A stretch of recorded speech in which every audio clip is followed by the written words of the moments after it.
Winemaking dates back over 8,000 years to Mesopotamia, spreading through Egypt, Greece, and Rome, where it played a role in religion and daily life. Monasteries preserved techniques during the Middle Ages, while the Renaissance and Enlightenment refined viticulture. Today, climate change and technology continue to shape production. Wine festivals celebrate tradition. Argentina's Grape Harvest Festival marks the start of harvest, while France's Beaujolais Nouveau Day honors the release of young wine. Spain's Batalla del Vino is a playful wine battle, and Germany's Rheingau Festival highlights Riesling. Traditional methods like Georgia's amphora-aged wines and gravity-fed cellars maintain regional identity. Pairings like Chianti with Tuscan cuisine or Malbec with Argentine asado reflect history and local flavors. Visiting wine routes, museums, and cultural tours offers deeper insight into the heritage that shapes the wines of today.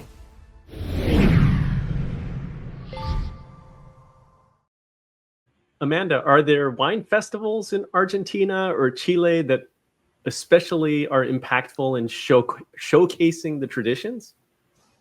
Yeah, there's loads of festivals. every kind of weekend is an excuse for a festival or a public holiday. Mendoza has one of the biggest wine festivals in the world, which is the big Vendimia, the Harvest Festival, which is normally the first weekend of March. And there you get, parades, you get music, you get lots of the traditional kind of folkloric music as well. But I would say that any time of the year, if you're coming to Chile as well, they have harvest festivals in Argentina from January through to about April or May.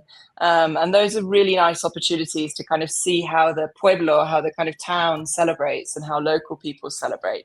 But to kind of echo what Yannick was saying, I think that when you are in a wine region, you are so naturally immersed in the culture here and in the traditions. And it's really important to open your eyes and experience that and enjoy it and, feel the importance of, the asado in Argentina and in Chile, people getting together, breaking bread, sharing food.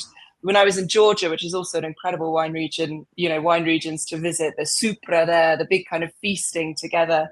I think those kind of cultural gastronomy moments are just as important as the festivals, because you get a real feel for how, families and friends really share on a regular basis. Yeah, Yannick was really tickling my desire to go travel.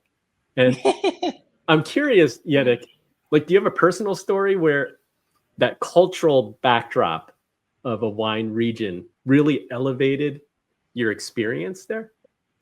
I mean, certainly, I would say most of the wine regions, if not every single wine region that I've been to, totally connected with me and really profoundly had a great effect on me. I think one of the most special experiences that I ever had was when I was in Armenia, and I went to what they think is one of the oldest wine-making facilities, historically speaking, and it's the Arena 1 cave.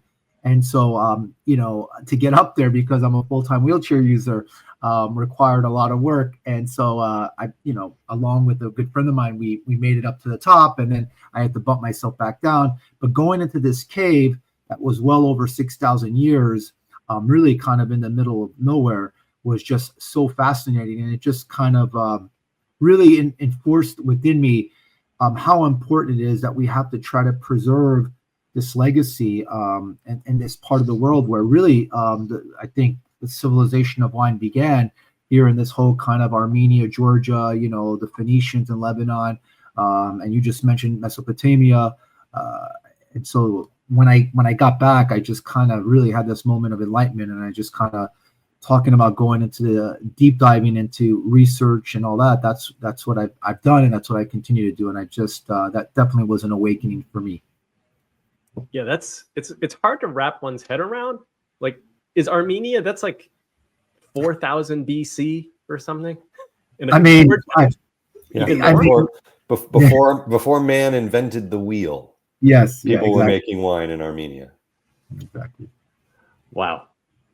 Okay, Alder, because you work on the Old Vine Registry, and that ties closely to history, what's the most historically rich wine region you've visited? Boy, oh boy. As both Yannick has said and and Amanda referenced as well, many of the wine regions around the world have hundreds, if not thousands of years of history. But certainly, top of mind because both Yannick was just speaking about it, and I was just there in October, Armenia and Georgia, those two countries, which have recently sort of surfaced again in the wine world, honestly have the longest history of cultural winemaking. Georgia speaks about an unbroken history of 8,000 years of winemaking. Armenia, 6,000. And as Yannick mentioned, the oldest archaeological site of full production winemaking known to exist on the planet in this cave. You go there and the entire culture is suffused with an understanding and appreciation and a love for wine. Armenian poetry dating back thousands of years references wine. You go and visit the archaeological sites and there are bunches of grapes and figures harvesting grapes, on these, 4,000-year-old pieces of archaeology. And you really get the sense that wine is and has always been a part of this culture. And so there's a richness there for sure that I think transcends, some of the more traditionally appreciated wine regions in the world, like France or Italy. When you can look back through history, 6,000 years, 8,000 years, and think about people making wine and being known globally for wine at that time, it's pretty astonishing. It's astonishing when it predates the wheel. That is crazy. Madeline, how do food and wine pairing traditions deepen cultural immersion for travelers?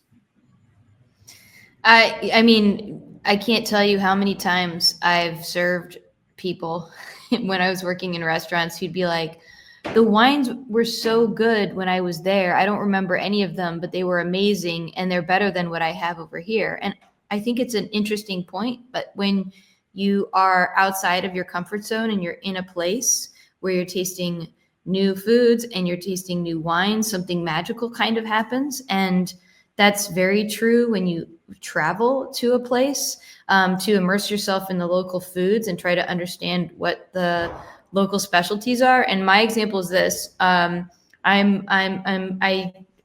typically a plant-based eater, but I'll taste anything. And I was in, I was in Portugal many years ago, and it sticks in my head today. I remember seeing someone making a grandmother pulling out some these big leaves that look like gigantic, collard greens almost, but it's their version of cabbage. And it was a simple cabbage soup with salt in it, basically water, cabbage, and salt. And it was probably one of the most simple and incredible soups that I've ever had. Just made from a classic grandmother cooking style. And this was in an area called Calerish, where it's right by the coast, and they have these vines that grow 4 feet up into the sand, through the sand, and then they're just going across the ground. So you pick the grapes, they're literally grapes growing on the sandy ground, and they make a very intensely flavored white wine. It's almost salty, with really beautiful yellowy, almost like amber yellow color. And then we ate these really strange, they're almost like barnacles. Again, I'm plant-based, but I'll try anything. But they're like these little barnacle animals that grow off the coast, because it's basically a coastal wine region. And so we were trying these little weird red barnacle creatures, sea creatures, with this really intensely yellowed flavored wine. And it was one of those moments where you're like, it doesn't make sense, but it makes perfect sense when you're having something in the place where it's from, including the wine. It kind of it's tasting the terroir. Magical. Anyone else want to chime in with some magical pairing that was unexpected that happened?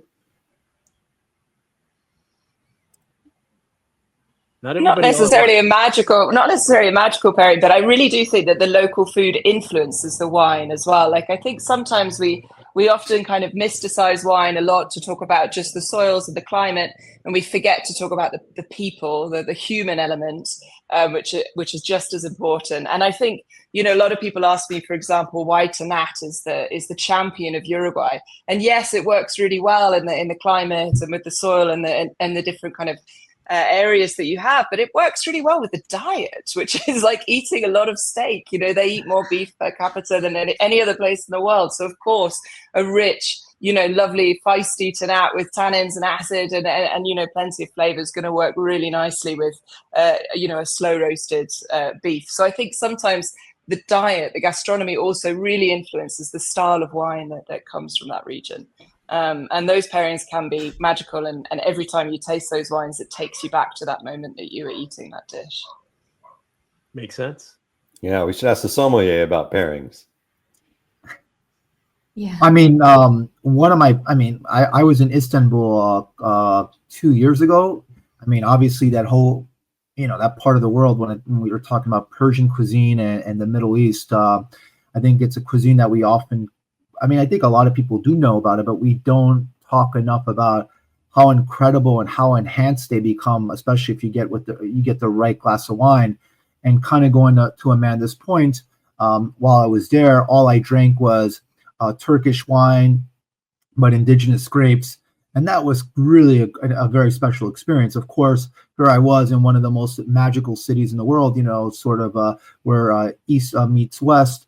But there's a ton of potential in this country of Turkey. I mean, obviously, there's some restrictions there due to their government, but you know, there's over 125 wineries. It is one of the oldest historical places when it comes to winemaking and wine growing, and I think they're still the 5th largest grower when it comes to wine grapes. So I think that some place to definitely explore. But the food and the wine definitely are magical, and Turkish cuisine is just on another level. Oh, you're making me so hungry again. Let's go to segment 3. We're going to talk about wine tourism.